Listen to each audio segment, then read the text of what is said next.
Well, everyone, this is very exciting. We have landed in Calgary, Alberta, and I've been having a very good day with Dr. Mattias, as well as Dr. Bryan Ardis is here, and Jim Ferguson from the UK. And I don't know if you understand what it's like to be at a lunch table with a whole lot of very academic people talking about the world, um, as well. Pastor Artur Pawlowski joined us, and you can only imagine what fun we had. But Dr. Mattias Desmet, it's an amazing thing to be with you. You have written this book, The Psychology of Totalitarianism, and this is a profound book, and you paid a very high price to be able to be honest about what you see with all of your degrees and your education. Something very interesting has been going on in the world. Yes, yes, yes, it is interesting and terrifying in a certain way. It's well, what we, as I said in my book, and I mentioned it in many podcasts. I think that what we are seeing now is the emergence of a new kind of totalitarianism, technocratic totalitarianism, and we see the typical psychological processes in society going on. On the one hand, you always have a totalitarian system is composed of two components. On the one hand, you have an elite which uses propaganda very excessively to keep psychological control over the population. And you have a population who blindly goes along with the propaganda.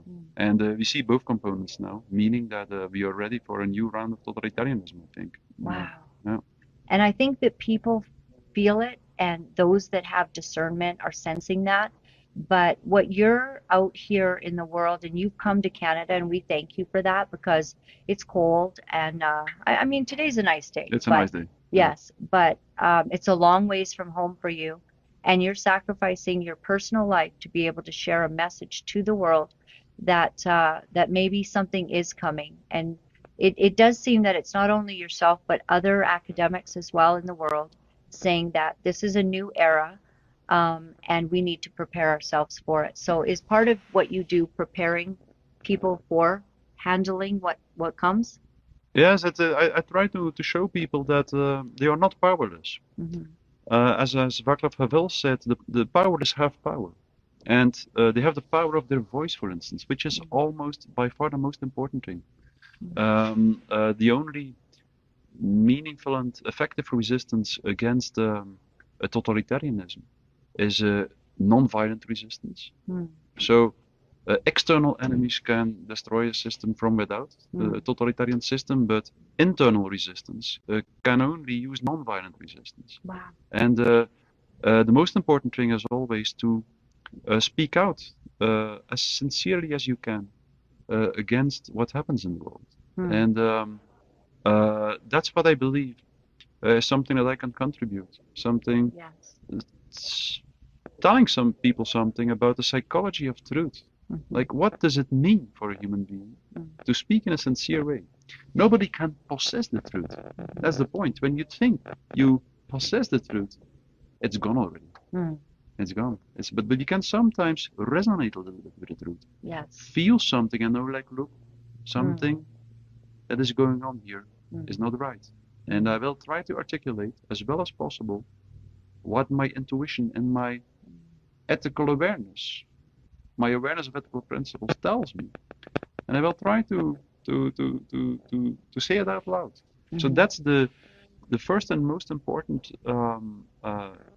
ethical principle I think we have to be loyal to. The ethical duty to articulate the words that seem sincere and honest to us. And that's, strangely enough, it's sufficient. It's a powerful thing. Oh, yes, it's a powerful thing. Our tongue to be able to speak is so powerful. If even a very small percentage of the people do so, they will constantly inhibit the effect of propaganda, and they will make sure that the totalitarian system, and that's extremely important, they will make sure that the totalitarian system destroys itself before it destroys everyone who doesn't go along with it. Wow. That's the point.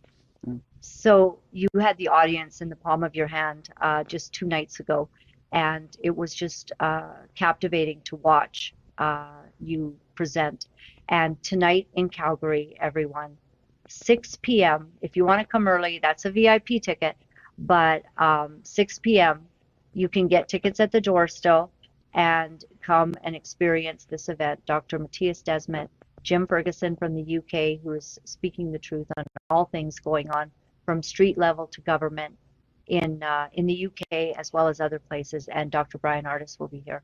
So we'll see you then, everybody, and thank you, sir, for coming to this great land. Thanks, Laura-Lynn, for having me on. Yes, thanks.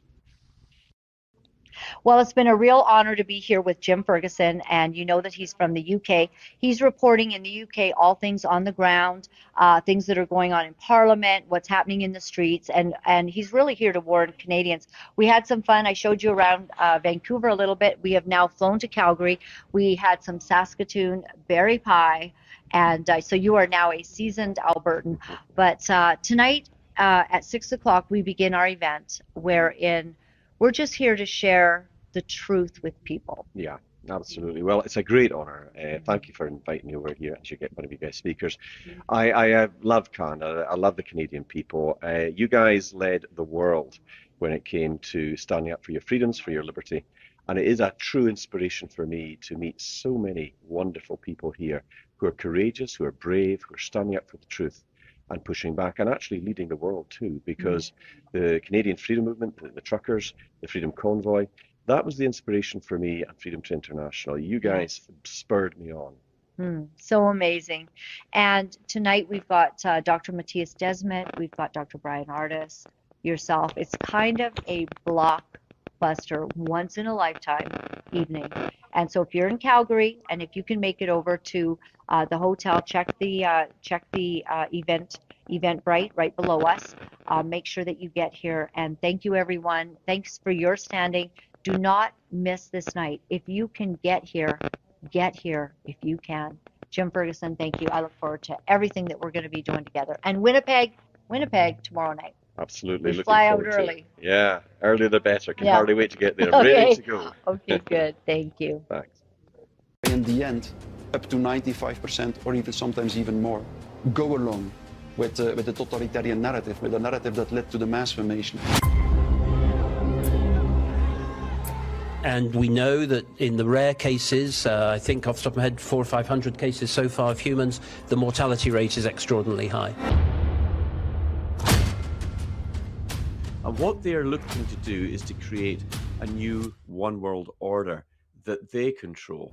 Poor little sweetie pie is not going to cough up some pathogen and make you sick. It's a psyop. It's an absolute psyop.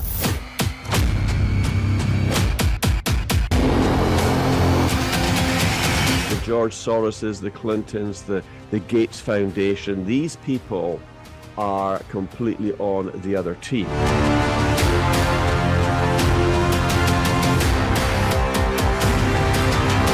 Mass formation always becomes radically intolerant for dissonant voices. And in the end, they become so intolerant that they think it is their ethical duty, literally, to destroy each and everyone who doesn't go along with them.